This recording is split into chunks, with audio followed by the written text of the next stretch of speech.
కనుక మొగమాట పడకుండా మీకు కావాల్సిందేదో అడగండి, నేను తీరుస్తాను అన్నాడు. నాదీయం మే కిమన్యస్తి కృతమేతద్వ్రతం పుర రాజసూయే మఖశ్రేష్ఠే మునీనాం సన్నిధాన తస్మాత్ త్వమిహ సంప్రాప్త తీర్థేస్మిన్ ప్రవరే మునే యత్తేస్తి వాంఛితం బ్రూహి దదామి తవ వాంఛితం అన్నాడు. రాజన్, నీ కీర్తి గురించి చాలా కాలం విన్నాను. నిన్ను మించిన దాత కూడా లేడని వశిష్ఠుల వారు చెప్పారు. హరిశ్చంద్రో నృపశ్రేష్ఠ సూర్యవంశే మహీపతి తాదృశో నృపతిర్దాత న భూతో న భవిష్యతి అన్నాడు ఆయన. కనుక మహాదాతగా అంతటి కీర్తి ప్రతిష్టలు గడించుకున్న త్రిశంకుడి కొడుకు నువ్వు. నేను అడగవలసిందే, నువ్వు ఇవ్వాల్సిందే, పైగా కోరుకోమని బతిమాలుతున్నావు. సరే అయితే అడుగుతున్నా విను హరిశ్చంద్ర. నేను పుత్రుడికి వివాహం తలపెట్టా, అందుకోసం డబ్బు కావాలి. విప్రవర్య సంశయించకుండా అడుగు.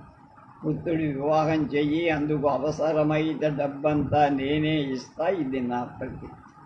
హరిశ్చంద్రుడు అలా వాగ్దానం చెయ్యటంలో వృద్ధ బ్రాహ్మణ రూపంలో ఉన్న విశ్వామిత్రుడు గాంధర్వ మాయా విద్యను స్మరించి ఒక కుమారుని 10 ఏళ్ల ఒక బాలికలను అక్కడ ప్రత్యక్షం చేశాడు. రాజా, నేను విశ్వామిత్రుడిని, ఈ ఇద్దరికీ నేను పెళ్లి చెయ్యాలి. పిల్లల వివాహం కోసం గృహస్థు చేసిన సహాయం రాజసూయం కంటే ఎక్కువ ఫలితాన్నిస్తుంది అన్న హరిశ్చంద్రుడు మాయా మోహితుడైపోయాడు. అలాగే మరొకసారి ప్రతిజ్ఞ చేశాడు. మరింక మాట్లాడలేదు, నిలబడు. రాజ్యదానం. మహారాజా, వివాహ వేదిక దగ్గర నీకు తోచించి దానం చేద్దువు గాని పదా అన్నాడు విశ్వామిత్రుడు. అందరూ కలిసి అడవి దాటి ఆశ్రమం చేరారు. అగ్నిహోత్రం ముందు వధూవరులను కూర్చోబెట్టాడు కౌశికుడు. దానం చెయ్యవన్నాడు. విశ్వామిత్ర, ఏం కావాలో కోరుకో, ఇవ్వరానిది ఇవ్వకూడనిది అయినా సరే ఇచ్చేస్తా.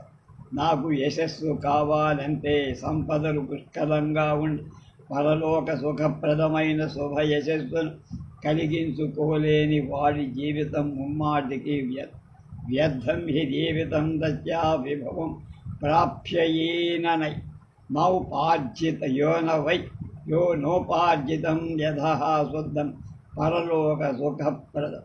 అయితే మహారాజా, అడుగుతున్న గజాస్వ రథరత్న సమేతమైన నీ రాజ్యాన్ని అగ్నిసాక్షిగా ఈ వరుడికి దానం చెయ్యను. విశ్వామిత్రుడు మాయా సమ్మోహితుడైన హరిశ్చంద్రుడు వెనక ముందు ఆలోచించకుండా ఇచ్చేశాను, తీసుకున్నానన్నాడు విశ్వామిత్రుడు. దానయోగ్యమైన దక్షిణ కూడా ఇవ్వాలి. దక్షిణారహితమైన దానం నిష్ప్రయోజనం. అంచేత దాన ఫలం కోసం దక్షిణ కూడా ఇవ్వని అడిగాడు. ఏ ధనం కావాలో, ఎంత ఇవ్వాలో చెప్పమని. మహారాజా, 2.5 బారుగుల బంగారు కావాలి. విశ్వామిత్రుడు ఇస్తా అన్నాడు. అడిగాడు విశ్వామిత్రుడు. ఇస్తా అన్నాడు హరి. అడవిలో ఎక్కడో చిక్కుపడిపోయిన సైన్యం మహారాజును వెతుక్కుంటూ అక్కడికి వచ్చింది. రాజును స్తుతించింది. హరిశ్చంద్రుడితో ఉలుకు పలుకులే. ముఖమంతా చింతా వ్యాకులితమై మరుస్తోంది. నిశ్శబ్దంగా సైన్యంతో కలిసి రాజధాని చేరారు. సరాసరి అంతఃపురంలోకి ప్రవేశించి, ఏం చేశా నేను? ఇటువంటి దానాలు చెయ్యచ్చా? ఎంత మోసపోయాను! అడవిలో బ్రాహ్మణుడు దోపిడీ దొంగల మందు దోచుకున్నాడు. సపరిచ్ఛరంగా రాజ్యాన్ని ఇచ్చేశాను. 2.5 బారుగుల బంగారు దక్షిణగా బాకీపడ్డా. నా మతి ఏమైపోయింది? ఇంత అజ్ఞానం ఎలా ఆవరించింది? మునీశ్వరుడు ఎంతటి తేజస్వయుండి నన్ను వంచాడు. సరే, కానీ దైవగతి ఎలా ఉంటే అలా జరుగుతుంది. చింతాకుపడుడైన భర్తను చూసి మహారాజ్ఞి మాధవీదేవి కంగారు పడింది. విమనస్కులుగా ఉన్నారు, కారణం ఏమిటని అడిగింది. బెంగ పెట్టుకుంటే ఆరోగ్యం చెడిపోతుంది. చింత అనేది మరణంతో సమానం ప్రభు. విచక్షణులై చింతను పారద్రోలండి, స్వస్థ చిత్తులవండి. చింతాయా క్షీయతే దేహో నాస్తి చింతా సమామృతి, చజ్యతాం స్మృపశార్దూలా స్వస్థో భవ విచక్షణ. అసలు మీకు ఏమి లోటని దిగులు పడాలి. పారిపోయిన పుత్రుడు తిరిగి వచ్చాడు, రాజసూయ మహాయజ్ఞం చేశారు, శత్రురాజనే వాడు లేడు, వరుణుడు సంతోషించాడు. ఈ భూలోకంలో మీకు సాటి వచ్చే రాజే లేడు కదా, మీరు దిగులు ఎందుకు పడుతున్నారు, వింతగా ఉంది అంది రాజు. మహశ్చంద్రుడు అట్లీ మొట్టనట్టుగా ఏవో 2 మాటలు పలికాడు. భోజనం చెయ్యల, శయ్య మీద పడి దొర్లుతున్నాడే కానీ నిద్ర లేదు. అలాగే తెల్లారిన హంసతూలిక తల్పం దిగాడు. ప్రాత సంధ్యాధికం పరధ్యానంగా అయ్యింది అనిపించి విశ్వామిత్రుడు వచ్చాడని, ద్వారం దగ్గర నిలబడ్డాడని ప్రతిహారి వచ్చి చెప్పాడు. అంతలోకే మహర్షి లోపలికి రాని వచ్చాడు. వస్తూనే నా రాజ్యం నాకివ్వు, బంగారం ఏది అన్నాడు. స్వామి, రాజ్యం తమరిదే, నేను విడిచిపెట్టి ఈరోజే వెళ్ళిపోతాను. ఇంతలోకే కంగారు పడకండి, ధనాగారంతో సహా సపరిచ్ఛిన్నంగా దానం చేశాను కనుక ఇక్కడి బంగారం నేను ముట్టుకోకూడదు. దక్షిణగా ఇస్తాను 2.5 బారుగుల బంగారాన్ని మాత్రం ప్రస్తుతం ఇవ్వలే. కాలం కలిసి వచ్చి మళ్ళీ నాకు ధనయోగం పడింది, అప్పుడు తప్పక చెల్లిస్తా. అందాక ఓపిక పట్టండి.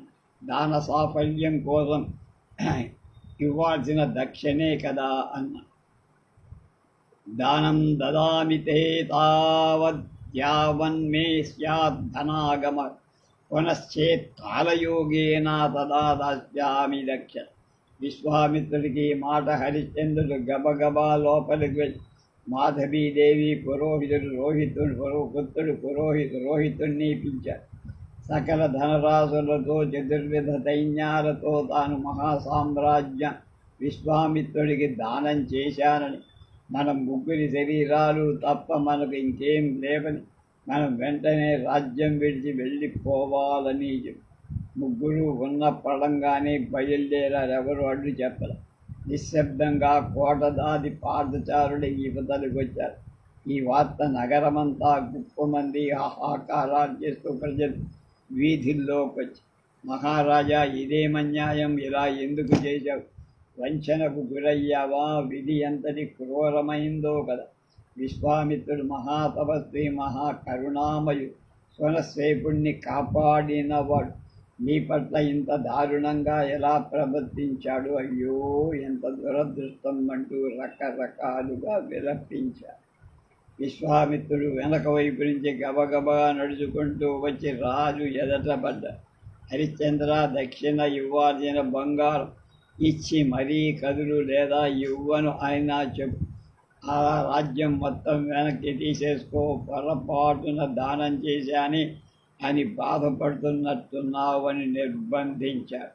అధ్యాయం 19, 63 శ్లోకాల భావమంతా చెప్పుకున్నాం. హరిశ్చంద్రుడు ధీరుడై నమస్కరించాడు. వినయంతో అన్నాడు, మహర్షి, నీకు బంగారం ఇవ్వకుండా నేను భోజనం కూడా ముట్టుకో. ఇది నా ప్రతిజ్ఞ, సరేనా? ఇక నిశ్చింతగా ఉండు. దత్వేతే హిరణ్యన్నైవ కరిష్యామి భోజనం, ప్రతిజ్ఞామి మునిశ్రేష్ఠ విషాదం శజ సూవ్రత్. సూర్యవంశంలో జన్మించిన వాణ్ణి, రాజసూయం చేసిన వాణ్ణి, క్షత్రియుణ్ణి, వాంఛిత ప్రదుడు అని ప్రజల్లో ప్రసిద్ధికెక్కిన వాణ్ణి నేను మాట తప్పుతానా?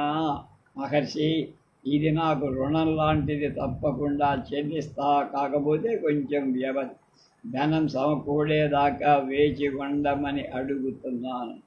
రాజా, నీకు ఇప్పుడు ధనం ఎలా వస్తుంది, ఎక్కడి నుంచి వస్తుంది? రాజ్యం లేదు, ధనాగారం లేదు, సైన్యం లేదు, ఎలా సంపాదిస్తావు?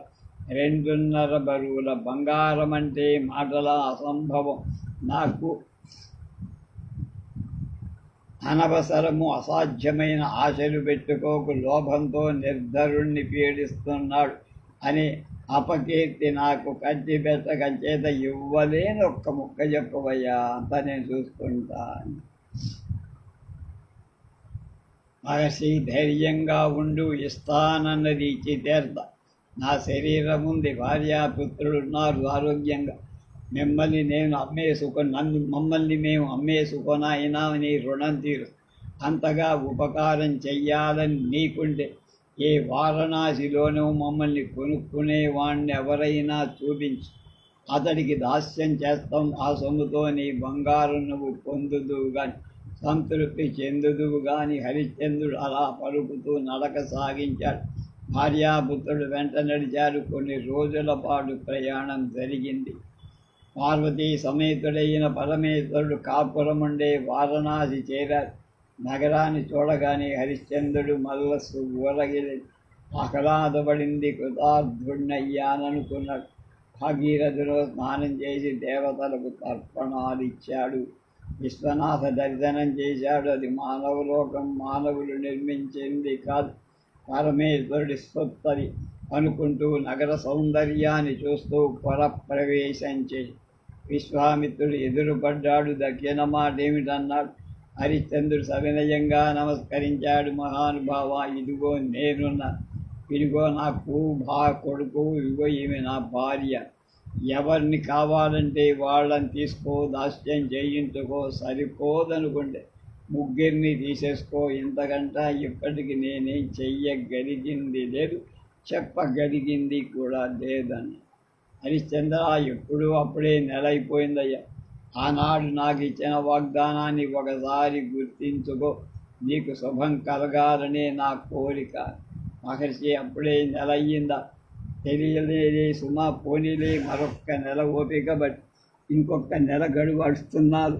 ఇప్పుడు తీస్తా, అప్పుడు వస్తా. ఇవ్వకపోయావు శపిస్తా అనేసి విశ్వామిత్రుడు వెళ్ళిపోయాడు. హరిశ్చంద్రుడు తీవ్రంగా ఆలోచించాడు. ఎలా ఈ అప్పు తీర్చడం? ఏ మార్గం కనిపించలేదు. ఆదుకుందారంటే ఉంటాయి. అంతటి సంపన్నులైన మిత్రుడెవరు? యాచనకు దిగుదామంటే ప్రతిగ్రహం పరమనీచం. అదీ కాక ధర్మశాస్త్రాలు క్షత్రియులకు చెప్పిన 3 వృత్తుల్లో అది లేదు. ప్రాణాలు వదిలేద్దామంటే అప్పు తీర్చలేదు కనుక బ్రాహ్మణుడికి సొమ్ము తిన్నవాణ్ణవుతా. ఇది అధమాధమం జన్మవస్తు. ఏ విషక్రిమిగానో పడతాను, లేదా భూతమో ప్రేతమో అవుతా. అంచేత ఎలాగోలా అప్పు చెల్లించాలి, కానీ చావడానికైనా వీల్లేదు. నన్ను నేను అమ్ముకోవడమే ఒక దారి అనుకున్నాడు. వ్యాకులితుడై తలదించుకుని ఏదో ఆలోచిస్తున్న భర్త దీనావస్థ గమనించింది మాధవీదేవి. కళ్ళలో నీళ్లు కమ్ముతున్నాయి, గొంతు బొంగురుపోయింది. నాథా, దిగులు పడకు, ధర్మం మనం నెరవేద్దాం. మాట తప్పకుండా మన పాపం లేదు, దానికి మనం పాల్పడద్దు. అంతకన్నా ప్రేతత్వం నయం. అంచేత సత్యవాక్య పరిపాలనమే మన కర్తవ్యం. ఎన్ని కష్టాలన్నా కానీ ధైర్యంగా ఎదుర్కొందాం, అనుభవిద్దాం. ఇంతకాలము చేసిన హోమాలు, చదివిన శాస్త్రాలు, ఇచ్చిన దానాలు ఒక్క అసత్యంతో తుడిచిపోవడం నాకిష్టం. అగ్నిహోత్రమధీతంచ దానాద్యాః సకలాః క్రియా భవంతి తస్య వైఫల్యం వాక్యం యస్యాత్ అనృతం భవేత్. ధర్మశాస్త్రాలు ఏం చెబుతున్నాయి? సత్యమే తరుణోపాయం, అసత్యం పతనోపాయం. 100 యజ్ఞాలు చేసిన, రాజసూయమే నిర్వహించిన ఒక్క అబద్ధంతో స్వర్గం చేజారిపోతుందని. కనుక అలా పోగొట్టుకోవద్దు అని ఖచ్చితంగా ఆమె అభిప్రాయం చెప్పి, దేవి, నా మనసులో ఉన్న మాటే నువ్వు చెప్పావు, సంతోషం. సత్యానికి కట్టుబడి ఉందాం. అయితే ఈ రుణం తీర్చే ఉపాయమే. నేనున్నా, వంశవృద్ధికరుడైన రోహితుడున్నావు, నువ్వన్నా. ఏం చేద్దాం అది కూడా చెప్పు. ప్రభు, పురుషుడికి పుత్రుడి కోసమే కదా భార్య. అది నీకు సిద్ధించింది కనుక ఇక నన్ను వమ్మై ఆ డబ్బుతో కౌశికుడికి రుణం తీర్చు. హరిశ్చంద్రుడి నెత్తి మీద పిడుగుపడి కూలిపోయాడు. దుఃఖం ఆపుకోలేకపోయాడు. ప్రియా, ఎంత దారుణంగా మాట్లాడావు. నిన్ను నేను అమ్ముకోనా? నీ మందహాసాలు, నీ మృదు భాషణులు అప్పుడే మర్చిపోయాననుకుంటున్నావా? ఎంత కఠినంగా మాట్లాడావు! నీ నోటి నుండి ఎలాంటి దుర్వాక్యం వినవలసి వచ్చినందు దుఃఖిస్తున్నాను అంటూ దుఃఖం అదే ఆపుకోలేక మూర్ఛపోయాడు. ఇచ్చుత్వా నృపతి శ్రేష్టో నధీరో దారవిక్కరయే నిపపాత మహీస్పృష్టే మూర్ఛయాతి పరిప్లుత.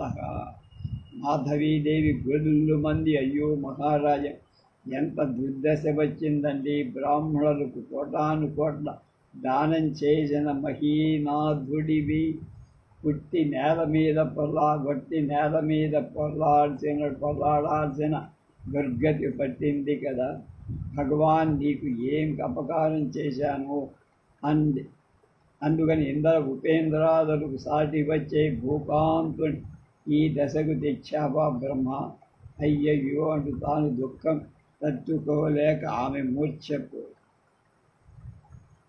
ఏం జరుగుతుందో, ఎందుకు జరుగుతుందో తెలియక రోహితుడు తల్లిదండ్రుల మీద పడి ఆకలితో కొట్టుకుంటున్న పసి పిల్లలాడిలాగా రోధించి అమ్మా నాన్న అంటూ కుదిపి నిలపించాడు. అమ్మా అన్నం పెట్టు, ఆకలేస్తోంది, నాలుక ఎండిపోతోందంటూ తల్లడిల్ల. అధ్యాయం 20లో శ్లోకాలు 45కి బాబు. తాతా పదేహ్యన్నం యాతర్మే దేహి భోజన క్షున్మే బలవతీ జాత జిహ్వాగ్రో మే అతిశుష్య. ఇంతలోకే యమధర్మరాజులాగా విశ్వామిత్రుడు వచ్చి పడ్డా. నీళ్లు చలి హరిశ్చంద్రుని మూర్ఛ చేసి, లేదే నా దక్షిణ అప్పు తీర్చకపోతే ఇలాగే ఉంటుంది, రోజు రోజుకు ప్రాణం పెరుగుతుంది, దుఃఖం పెరుగుతుంది.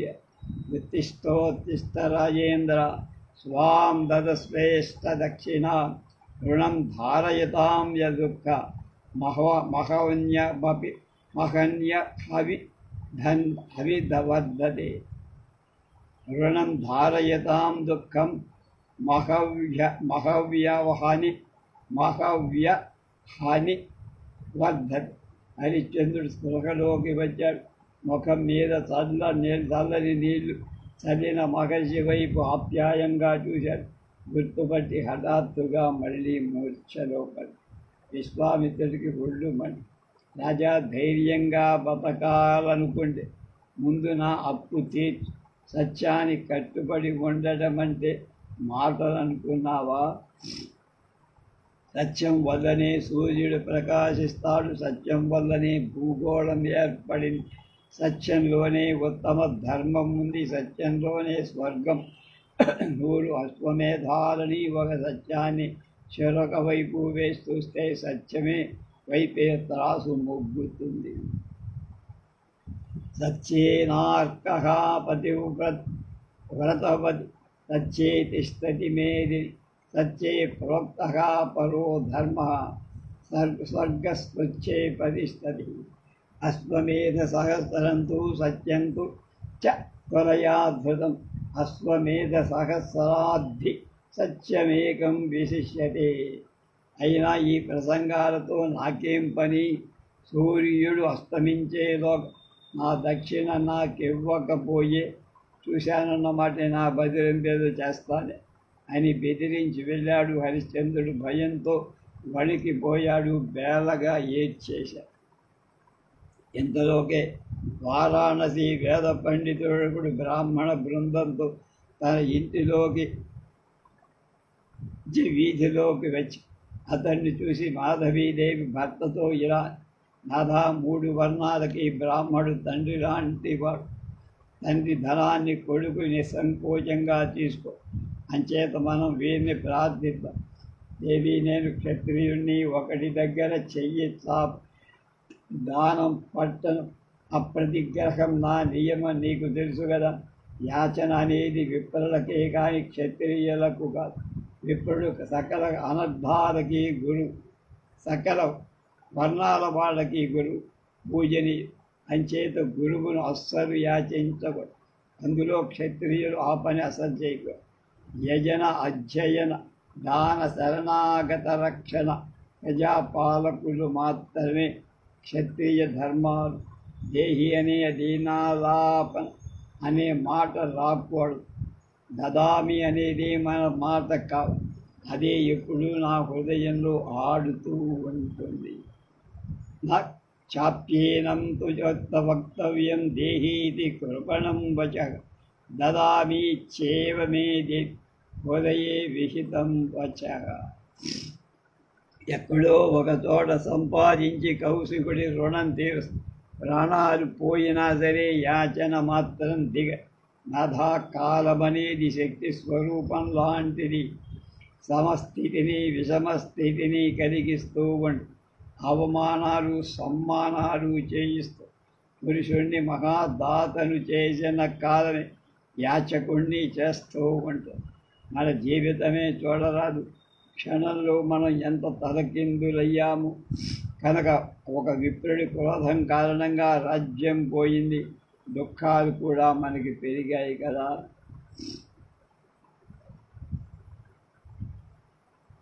దేవి కత్తి పుచ్చుకొని నా నాలుక నిలువునా చీల్చినా సరే అభిమానం చంపుకొని దేహి అని మాత్రం అననుగాక అన. నేను క్షత్రియుణ్ణి, ఎవరిని ఏది ఆశించను. భుజబలంతో ఒక్కొక్కరికి సంపాదించి యాచకుడిని మనసు అంగీకరించకపోతే మరొకని పనిచెయ్యి. ఇంద్రాది దేవతలు న్యాయంగా నన్ను నీకు సమర్పించ. నేను ముమ్మాటికి నీ సొత్తు. నా రక్షణ పోషణ భాషణ భారాలన్నీ నీవే. అంచేత నన్ను అమ్మేసి ఆ డబ్బుతో రుణం తీర్చు. ఆ మాట వింటుంటే హరిశ్చంద్రుడు ఇష్టం కష్టం అంటూ పరితపించాడు.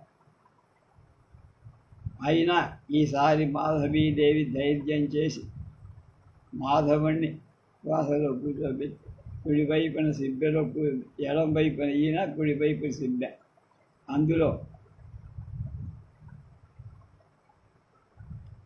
అంటే వ్యవధి లేదు. హరిశ్చంద్రుడు కష్టం అంటూ ఏడుస్తున్నాడు.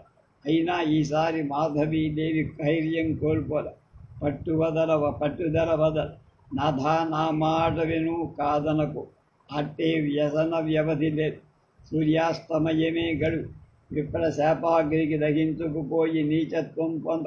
నన్ను అమ్ముతున్నది జూదం కోసం కాదు, మద్యం కోసం కాదు, రాజ్యం కోసం కాదు, భోగం కోసం. గురు రుణం తీర్చడానికి, సత్యవ్రతం సఫలం చెయ్యటానికి. కాబట్టి కించపడాల్సిందేం లేదు, పైగా గర్వించాలి. దయచేసి నా మాట విని నన్ను ఎవరికైనా అమ్మే. 21వ అధ్యాయం 27 శ్లోకాల భావం. ఇలా మాధవీదేవి పోరగా చివరికి గతి లేక హరిశ్చంద్రుడు అంగీకరించాడు. సరే దేవి, నిన్ను అమ్మేస్తా, కఠినాతి కఠినుడు. నాకు దిగులేమిటి, నీచాతి నీచులు కూడా చెయ్యని పనికి సిద్ధం అయ్యానే. నాకు సిగ్గేమిటి అంటూనే రెక్క పట్టుకొని భార్యను చెరచెరా తీసుకొని వీధి మొగల్లో ఒక అడుగు మీద నిలబెట్టాడు. దగ్గరకు వచ్చిన దేరబోయిన గొంతుతో దగ్గరలో నిలబడ్డ వాళ్ళందరికీ వినపడేట్టుగా చెప్పాడు. నాగరకులారా, అందరూ వినండి. ఈవిడ నా భార్య, ప్రాణాల కంటే ప్రీతి పాత్రుల. మీలో ఎవరైనా దాసి అయితే అవసరమైతే చెప్పండి, ఈమెను అమ్మేస్తా. త్వరపడండి, అత్యవసరంగా నాకు డబ్బు కావాలి. అట్టే వ్యవధి లేదు. ఆ మాటలకు పండితులంతా ఆశ్చర్యపడి, ఎవడ్రా నువ్వు, కట్టుకున్న దాన్ని అమ్ముకుంటున్నావు అని నిష్ఠూరంగా ప్రశ్నించారు. ఎవడినా ఆ మాట అడగాల? నేనొక నీచుడు, అమానవుడు, కాదంటే రాక్షసుణ్ణి, కఠినాత్ముణ్ణి. అందుకే ఈ పాపం చేస్తా. మీకు కావాలంటే కొనుక్కోండి. హరిశ్చంద్రుడు అలా పలుకుతూనే ఉన్నాడు, ఏడుస్తూనే ఉన్నాడు. ఆ బ్రాహ్మణులో వృద్ధ రూపంలో ఉన్న విశ్వామిత్రుడు తక్కిన వారిని తోలుకుంటూ ముందుకు అయితే నేను కొంటా, మా ఇంటి పనికి దాసి అవసరం. నా ఇల్లాలు సుకుమారి చేసుకోలేకపోతుంది. నా దగ్గర పుష్కలంగా డబ్బుంది కనుక ఇస్తాను, ఇంతకి అమ్ముతావని. హరిశ్చంద్రుడు హృదయం ముక్కలైంది, దుఃఖం పొంగిపోయి కూలబడి మోకాళ్లతో తాలుచుకొని నెత్తి కొట్టుకుంటూ కుమిలిపోయా. బదులు పలకలేకపోయాడు, ధర చెప్పలేకపోయాడు. అబ్బాయి సంశయించుకుని భార్య భయోరూపశీలాలకు మా ఇంట్లో చెయ్యబోయే చాకిరీకి అనురూపంగా బాగా ఆలోచించుకో. కావలసినంత డబ్బు అడుగు, బేరమాడకుండా ఇస్తా, తీసుకో. స్త్రీలు పురుషులకి ధనమని ధర్మశాస్త్రాల్లో ఉన్నది, అందులో శంకించాల్సిందేం లేదు. 32 లక్షలాలు కలిగి సమర్థురాలై శీల గుణాత్మితమైనటువంటి స్త్రీ ధర 1,00,00,000 సువర్ణ టంక. అదే పురుషుడైతే అద్భుతం 10 కోట్లు అన్నారు. బుద్ధ బ్రాహ్మణ రూపంలో ఉన్న కౌశికుడు ఇలా ఏదో మాట్లాడుతూనే ఉన్నాడు. హరిశ్చంద్రుడు పలుకులేదు, ఉలుపులేదు. ధర చెప్పలేక కుమిలిపోడు. బ్రాహ్మణుడు సాకసించి అతడి ముందు వల్కలం పరిచారు. 1 బంగారు నాణాలు రాసిపోయారు. మాధవీదేవిని కొప్పు పట్టుకొని ఈడ్చుకొనిపోయి, బ్రాహ్మణోత్తమ ఒకసారి విడిచిపెట్టి కన్న బిడ్డడిని కళ్ళారా చూసుకొని వస్తా. మళ్ళీ ఎన్నాళ్లకు చూస్తాను, చూడగలనో లేదో నాయనా చూడు. దాసీనై వెళ్ళిపోతున్నా, వద్దు వద్దు నన్ను తాక, నేను దాసీని అస్పృశ్యను. రోహితుడు అమ్మా అంటూ వెంట పెడ్డాడు. పడుతూ లేస్తూ కూడా వస్తున్నాడు. వృద్ధుడు కసురుతున్నా ఆగటం లేదు. అమ్మ చెంగు అందితే చెంగు, చీర అంచు అందితే అంచు పట్టుకుంటున్నాడు. వెళ్ళిపో అని తల్లి వారుస్తున్నా వినడం లేదు. బ్రాహ్మణుడు ఒక్కటి తరిచి వెనక్కి పట్టేశాడు. అప్పుడు మాధవీదేవి దుఃఖం నిలుపుకుంటూ, విప్రవర్య కాసింత దయ చూపించయ్యా, వీడిని కూడా కొనేసుకో. వీడు లేకుండా నన్ను కొనుక్కున్నా నీ ఇంటికి మనస్ఫూర్తిగా పనిచెయ్య, ఈ పాటికి గ్రహించేవు అంట. విశ్వామిత్రుడు వృద్ధ బ్రాహ్మణ రూపంలో ఉన్నాడు, అంగీకరించాడు. స్త్రీ పురుషులకు ధరను ధర్మశాస్త్రాలు ఏనాడో నిర్ణయించాయి. కొందరు 100, కొందరు 1000, కొందరు 1,00,000, కొంత 1,00,00,000 సువర్ణ టంకాలు నిశ్చయించారు. ఇది స్త్రీల ధర, అదే పురుషుడైతే అద్భుతం అన్నారు. కనుక నీ నిమిత్తం కడబడి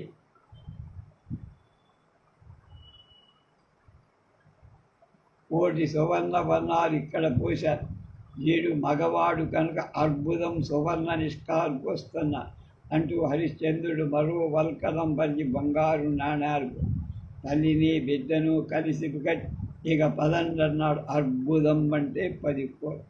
మాధవీదేవి హరిశ్చంద్రుడికి ప్రదక్షిణ చేసి మోకాళ్ళు నేల కాంచి ఎదురుగా నిలబడి నమస్కరించి కళ్ళు మూసుకొని, నేను చేసిన దానాలు, ధర్మాలు, హోమాలు, బ్రాహ్మణ సంతతి ఏమైనా ఉంటే పుణ్యం వల్ల నాకు మరుసటి జన్మలో కూడా హరిశ్చంద్రుడే భర్త అగుగా అని సాష్టాంగం. యది దత్తం యది హుతం బ్రాహ్మణాస్తర్పితా యది తేన పుణ్యేన మే భర్త హరిశ్చంద్రోస్తు వై పునః. పాదాలకు నమస్కరిస్తున్న తన ప్రాణప్రియను చూసి హరిశ్చంద్రుడు ఆహాకారాలు చేశాడు. నన్ను విడిచిపెట్టి వెళ్ళిపోతావా? ఏ నీడైనా చెట్టును విడిచిపెట్టి వెళ్ళది, అలా వెళ్ళిపోతావేమి దేవి అని సోకడం ప్రారంభించాడు. కొడుకుని దగ్గర తీసుకున్నాడు. నాయనా, నువ్వు వెళ్ళిపోతావా? ఇక నేను ఏమైపోతాను? బ్రాహ్మణోత్తమ రాజ్యానికి కౌశికుడికి ధారపోసినప్పుడు కానీ, అడవుల్లో అగచాట్లు పడ్డప్పుడు కానీ ఏం బాధ అనిపించలేదయ్యా. కానీ ఇప్పుడు ఇదిగో ఇలా పుత్రుడిని వదులుకుంటుంటే ఈ దుఃఖం భరించలేక, రాజ్యత్యాగే నమే దుఃఖం వనవాసే నమే ద్విజ యత్పుత్రేణ వియోగేమే ఏవ మాహ సభూపతి. లోకల్లో భర్తలంతా భార్యలను సంతోషపెడతారు, బంగారం ఆభరణాలు అలంకరిస్తా. మరి నేను నిన్ను దుఃఖంలో ముంచేశా, సువర్ణ టంకాల కోసం అమ్మేశా. మహారాజ్ఞిగా రాజభోగాలు అనుభవించాల్సిన దారి నిన్నే దాసీని చేశాను. సువర్ణ టంకాల కోసం అమ్మేశా, మహారాజ్ఞిగా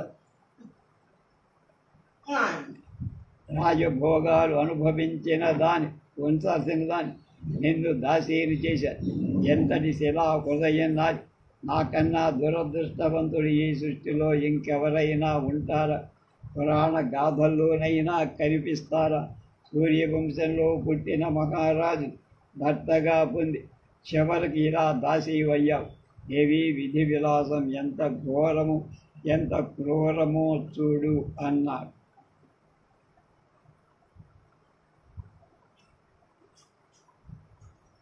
హరిశ్చంద్రుడు విలపిస్తూనే ఉన్నాడు. వృద్ధ బ్రాహ్మడు మరింత వినిపించుకోకుండా కమిచీ తీసి మాధవి రోహితులను చెల్లుమని కొట్టారు. కదలండి ఇంకా గదిమారు. ఆ దెబ్బ హరిశ్చంద్రుడు హృదయానికి తన అసక్తతకు కుంగిపో ముఖం తిప్పేసుకొని కూలబడి కుమిలి ఎక్కి అంతకుముందు వాయు సూర్య చంద్రుడు కూడా కన్నెత్తి చూడని మహారాజ్ఞి ఇవాళ దారిని పోయే జనమంతా కన్నార్పకుండా చూస్తున్నారు. దాసి దాసి అంటూ సూర్యవంశానికి కొత్త మూలకగా ఆవిర్భవించిన రోహితు దాసీపుత్రుడయ్యాడు. అమ్ముడు భార్యాపుత్రులారా, ఇంతటి దుర్దశకు మిమ్మల్ని తెచ్చిన నా దుర్నయాన్ని క్షమించండి. దైవ దుర్విపాకం అలా ఉంది. అయ్యో, నాకు కనీసం మరణమైనా ప్రాప్తించలేదే అని విలపిస్తూ భార్యాపుత్రుడు వెడుపుతున్న వైపే చూస్తారు. అడ్డుపడుతున్న కన్నీటిని తుడుచుకుంటూ రెప్పలలాచి మరీ చూస్తాను. క్రమక్రమంగా వాళ్ళు కరుమరుగయ్యారు. మహారాజు ముఖం చేతులతో కప్పుకొని కూలబడ్డాడు. వెక్కి ఏడ్చాడు. విశ్వామిత్రుడు ప్రత్యక్షమయ్యాడు. ఈసారి శిష్యగణంతో సహా వచ్చాడు. దక్షిణ హరిశ్చంద్రుడు తన ముందున్న బంగారు నాణేల రాశి స్వీకరించన్నమాట. దీన్ని ఎలా సంపాదించావో ముందు చెప్పని అడిగాడు కౌశికుడు. పరమ పవిత్ర విశ్వామిత్ర, ఇదంతా నీకు చెప్పి ప్రయోజనం లేదు, అవసరం లేదు. నీకు దుఃఖించవలసి వస్తుంది. హరిశ్చంద్ర, అక్రమంగా ఆర్జించిన అపవిత్ర ధనమైతే నేను ముట్టుకోనయ్యా. ప్రశస్తమైతేనే తీసుకుంటా. అందుకోసమే అడుగుతున్నా, ఎలా నా భార్యను కోటి నిష్కాలకు అమ్మేశా, పుత్రుడిని అర్బుద నిష్కాలకు అమ్మేశా. ఇదిగో మొత్తం 11 కోట్ల సువర్ణ టంక. ఏ రాజన్ స్వీకరించంటున్నా. బోడి 11 కోట్లు చర్యల నాణాలు 2.5 బారువాలు అవుతాయవుతున్నావా? కనుక నువ్వు ఇస్తానన్న దక్షిణ ఎంతో మరిచిపోయావా? నాకు ఏ తూకాలు కొలతలు తెలియవనుకుంటున్నావా? ఇవి సరిపోవుగాక మరిన్ని సంపాదించు. మసిబూసి మారేడు కాయ చేద్దామని చూశావు. నా తపోబలం రుచి చూపిస్తా. నా స్వచ్ఛశీలం, నా అధ్యయనము ఎంతటివో అప్పుడు నీకు అర్థము. మహాత్మా, తక్కినది కూడా తప్పక సంపాదించేస్తా. కాకపోతే మరికొంత కాలం గడువు. పత్రిపుత్రుడు అమ్మింది ఇప్పుడే కదా. హరిశ్చంద్ర, గడువు పెంచటం కూరదు. రోజుకి ఇంకా 4వ భాగం మిగిలి ఉంది. ఈరోజు అది ముగిసే లోపా నువ్వు సంపాదించడం నాకు చెల్లించడం అయిపోవు. అంతకు మించి క్షణం ఆగను. ఇక నువ్వేం చెప్పకు, నేను వినను అని. అధ్యాయం 22, 54 శ్లోకాల భావం. హరిశ్చంద్రుడు తన్ను తాను అమ్ముకోవు. విశ్వామిత్రుడు ఇంత నిష్ఠురంగా ఆ సువర్ణ టంకాలు తీసుకొని వెళ్ళాడు. హరిశ్చంద్రుడు నిట్టూర్చాడు. తనను తాను అమ్ముకోవడం తప్ప ఇంకొక ఉపాయం కనిపించల. అది అరుగు మీద నిలబడి తలదించుకొని బిగ్గరగా అరిచాడు. సేవకుడుగా నన్ను కొనుక్కొని సుఖపడదలచిన వాడు ఉంటే రండి. సూర్యాస్తమయానికి ఇంకా 1 జాము మాత్రమే.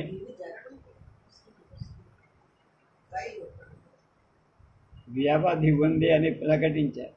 విత్తక్రీతేన యస్యాతి మయా ప్రేతేన గచ్చతి నబ్రవీతు త్వరాయుక్తో యామే తిష్టతి భాస్కర. వాక్యం ముగిసే సమయానికి యవధర్మరాజు ఒక చండాలుడిగా అక్కడికి వచ్చాడు. దుర్గంధం గుప్పమంటోంది. పక్షస్థలం వికృతం. పెద్ద పెద్ద గుగురు మీసాలు, ఎత్తుపళ్ళు, క్రూరత్వం, నల్ల రంగు పెద్ద బాణ లాంటి బొజ్జ ఉండగా నిగనిగలాడుతున్న భీకరుడు. చేతిలో పొడవాటి కర్ర, పుర్రెలు, ఎముకలు, దండ మెడలు వేలాడుతున్నాయి.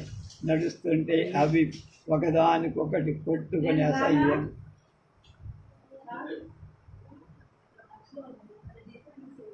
ధ్వనిస్తున్నాయి. అతని కంఠస్వరం కూడా అలాగే ఉంది.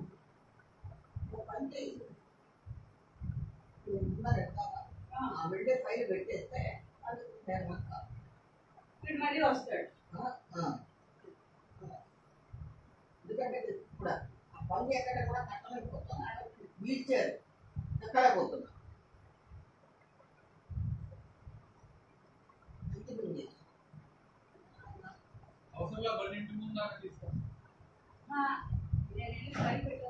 డబ్బులు ఇస్తారా? వాడు కొడతాడు ఎలా కొట్టగలిగితే డబ్బులు గూగుల్ పే ఫోన్లో ఏం లేవండి. ఫోన్లో ఏం లేవండి డబ్బులు ఇప్పుడు ఇవాళ